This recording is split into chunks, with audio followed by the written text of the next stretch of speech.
विद्यार्थी मित्रांनो, घनभूमिती यामध्ये आज आपण अनुविक्षेप व उद्विक्षेप म्हणजेच प्लॅन आणि एलिव्हेशन आपण आज बघणार आहोत।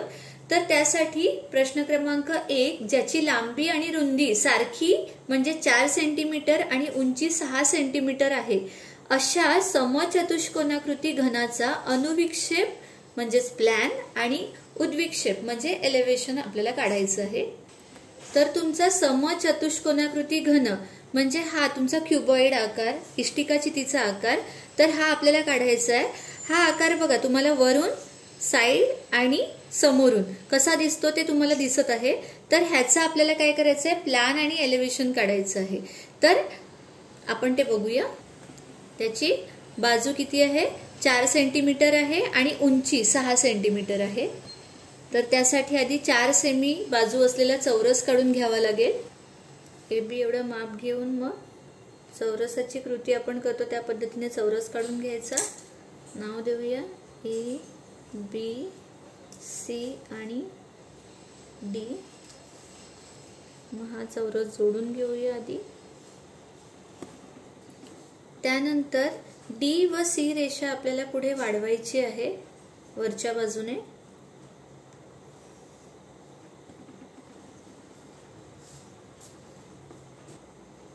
मग D आणि C मध्य घेऊन सोयीस्कर त्रिज्येने कंस काढायचा आहे।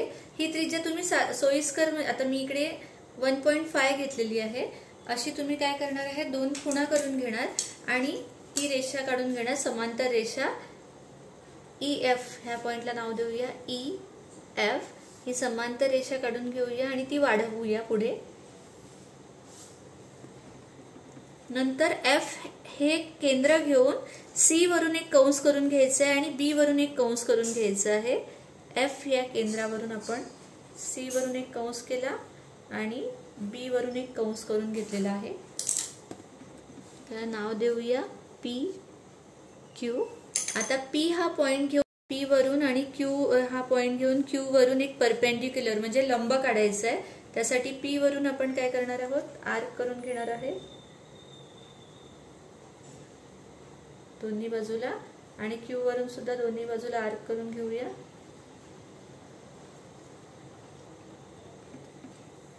आणि मग ह्या आर्क वरून पुन्हा आर्क मारून घेऊ।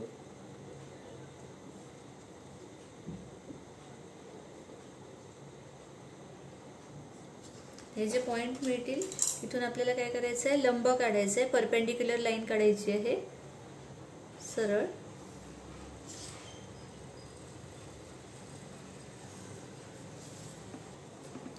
आता ही तुमची उंची आहे। अनुविक्षेप हा आहे म्हणजे ही वरून दिसणारी बाजू आहे, ह्याला म्हटलं जाते अनुविक्षेप।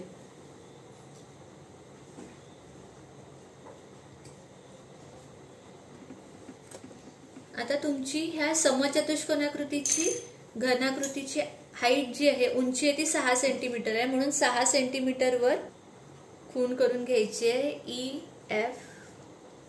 F वरून सुद्धा, P वरून सुद्धा आणि Q वरून, आणि मग हे जोडून घ्यायचे आहेत बिंदू।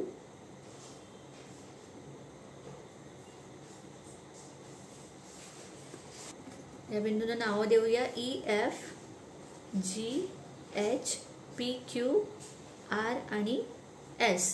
आता हा झाला तुमचा उद्विक्षेप। हा तुमचा समोरून असणार आहे, समोरचा व्ह्यू, आणि हा उद्विक्षेप हा बाजूने असणार आहे।